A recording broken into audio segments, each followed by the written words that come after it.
sassy. He's so sassy, the Sassy Chef.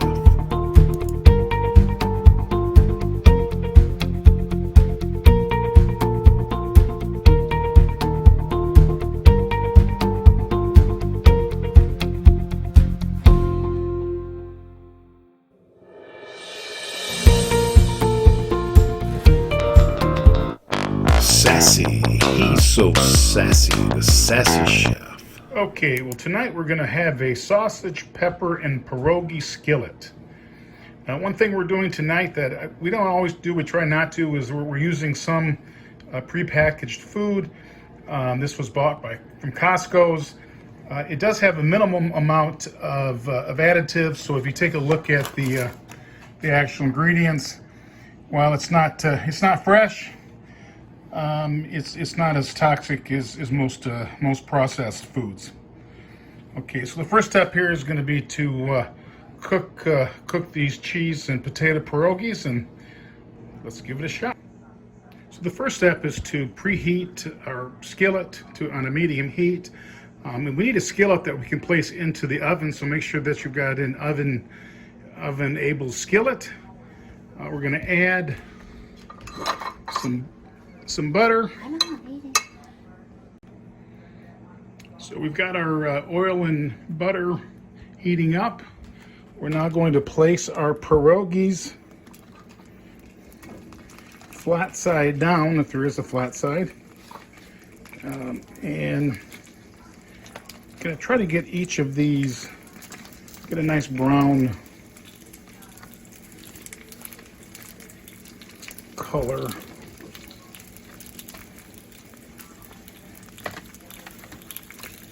On each side of these, so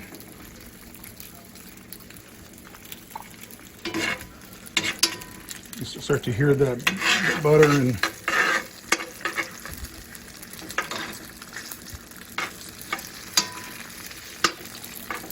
on the pierogies. Sounds like I might have the heat up a little high, so I'll turn that down.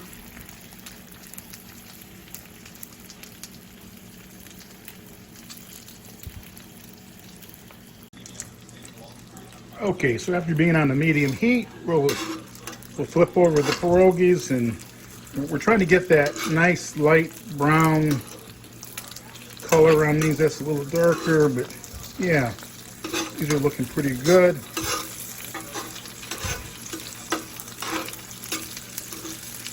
And these are my favorite steel tongs.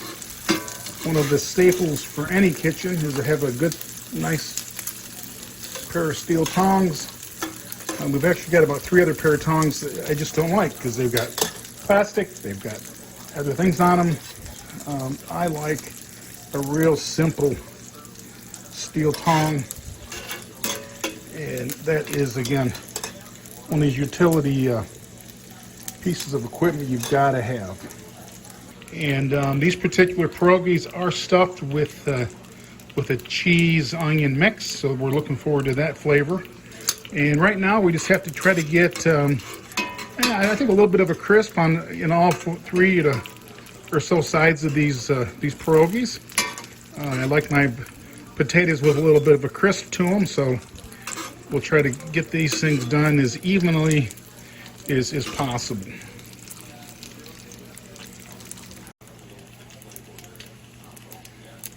Okay, now with the pierogies with a nice bright brown finish to them, we're gonna take these out of the skillet here and place them up on our nice dish here to keep them warm. And we will move on to the next phase of this meal. And yeah, I really like it when my meals have phases to them. It's pretty advanced type stuff. Okay, so here's our sausage. I didn't have an Italian sausage, so I've got just a plain sausage here, but this has got to be spiced up a little bit here. So here's a few spices here. We're going to put a little Italian seasoning, chili powder, garlic and everything, and a little curry powder. Mix these into the sausage, and then let it set for about 10 to 15 minutes to let those seasonings soak into the meat. Then we'll get started cooking this stuff. Okay, so we've got our skillet warmed back up to a nice medium. We're going to add the sausage that's been seasoned and allowed to rest for a few minutes. And then we're going to let this sausage cook down and get almost done before we add some pepper, and I'm going to add some onion. The onion was not in the recipe, and the pepper was supposed to be a green pepper, but we're going to go poblano. So that will make it a little bit more spicy.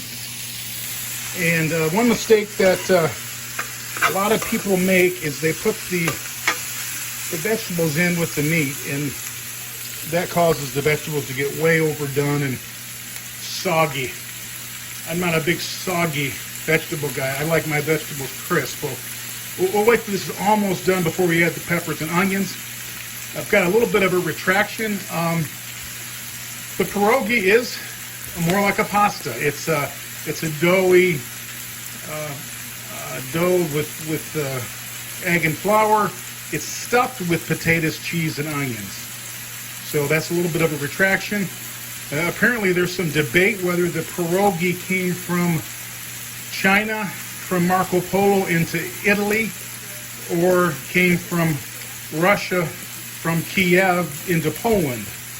Now, I've always associated the term pierogi, or the food pierogi, with a Polish dish, so I'm not sure which one to give more credence to.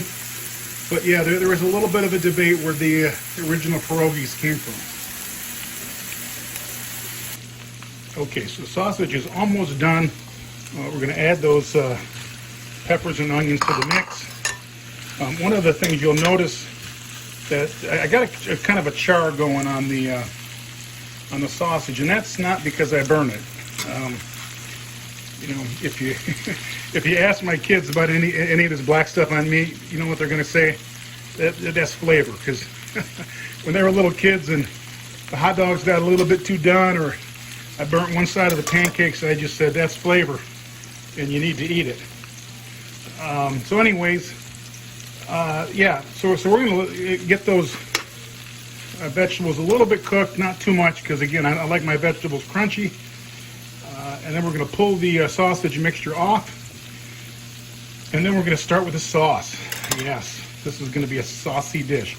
And the nice thing about that char is once you get this in the sauce, you won't even see it.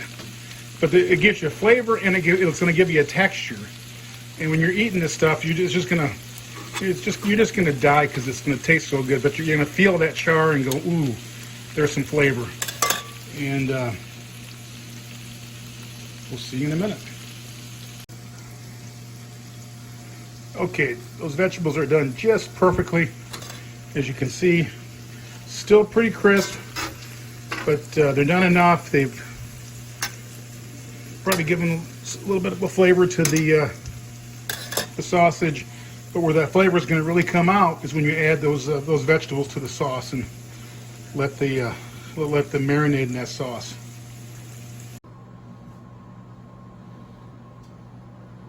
Okay, so now it's time to make the sauce. Yes, we've implemented our new tripod. So the first thing is three tablespoons of butter. And we'll get that going.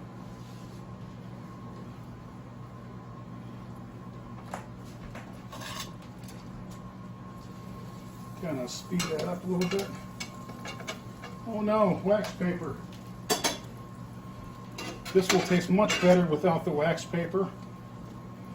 And I did not take the butter and juice out from before. I left it right in my sauce because that's nothing but flavor.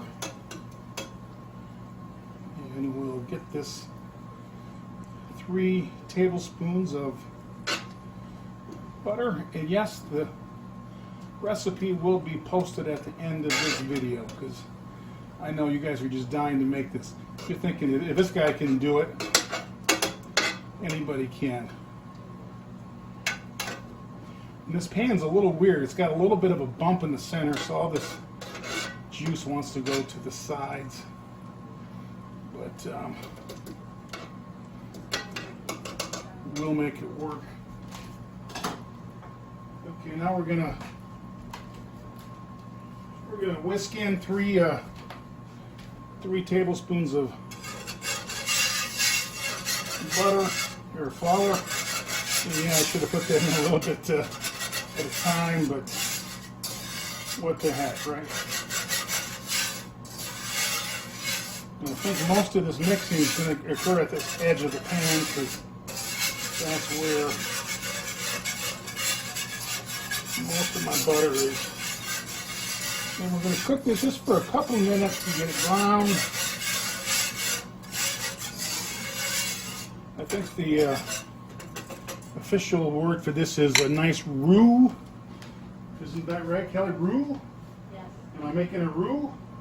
You're making a Okay. version of it. So we got a nice roux going. You see a little bit of a bubble. One thing you don't want to do with sauce is have the heat on too high. That will ruin any sauce. Okay, so now we're going to start to put in our chicken stock. And I will try to listen this time and do this a little bit at a time.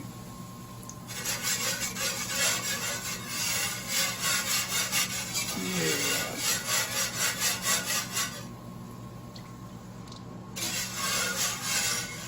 Okay.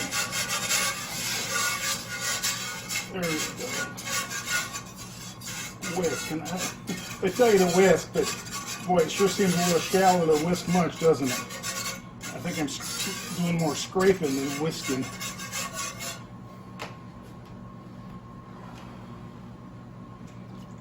Okay. Now we'll let that simmer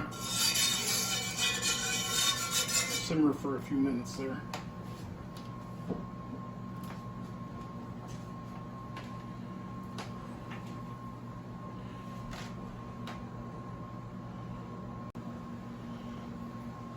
Okay, we've let that chicken stock boil down a little bit. I'm continuing to whisk, but it does sound a lot more like scrape the pan, whisk the pan, whatever. The recipe called for 1/4 to 1/2 cup of heavy whipping cream. I think it was heavy whipping cream, and I'm of the school of thought more is better. So why would I put in 1/4 cup when I can put in a 1/2 cup? So we're gonna slowly drizzle that in. Maybe it's more of a splash than a drizzle, but you get what we're doing. And we'll let that mix up a little bit, get a little bit of a bubble. Not again. Heat is so important. If you get a sauce too hot, it will ruin the sauce. Okay. So we're going to let that go for a few minutes.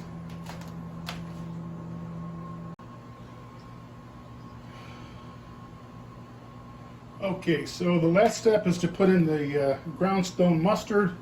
I don't know what they call for it, but we're just going to put some in. Make it look good. I like mustard. I don't think you can put too much in. We'll whisk it in, even though it sounds like we're doing a lot of scraping. And yeah, you talk about ingredients here. Here's a organic stone ground mustard from Organicville. I like that. We've got the organic free-range chicken stock. So it's not only is it organic, but the chickens that made it were happy chickens. They got to run around the yard a little bit. So that makes things taste better. And then we've got the heavy whipping cream from Mooville. And here in Grand Rapids, you can get Mooville at Heffron Farm Store. They're my first sponsor. Maybe they'll pay me a little money for sponsoring them and telling people to buy Mooville. Okay, so the sauce has boiled down. It's a little bit thicker. Now for the fun part. We'll put in the sausage.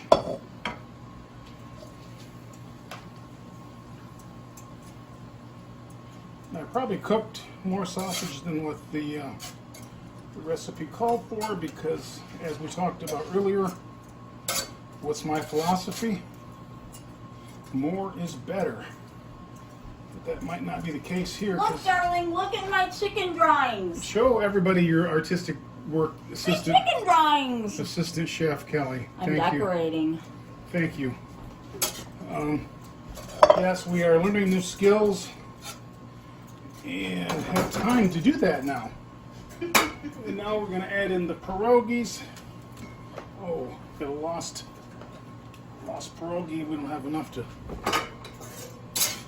do that. And I think I probably cooked a little bit too much meat, but This is definitely not hepatitudinous. yes, it is. No, Okay, it's so not. I'm excited. I don't know what hepatitudinous means. Don't look at it. Okay, so there's that. We've had the oven preheating at 425 because we're hungry. We want this stuff done. And this is a little shredded mozzarella. Okay, so we're going to pop that in the oven for about 15 minutes and see how she looks. Okay, look at those bubbles and that cheese melts. It about brings tears to my eyes. This quality dish we're preparing. About another 5 minutes here, that sauce is going to boil down and we are going to feast on some pierogis. Okay, right there is a sausage pepper pierogi. I can't wait to taste it.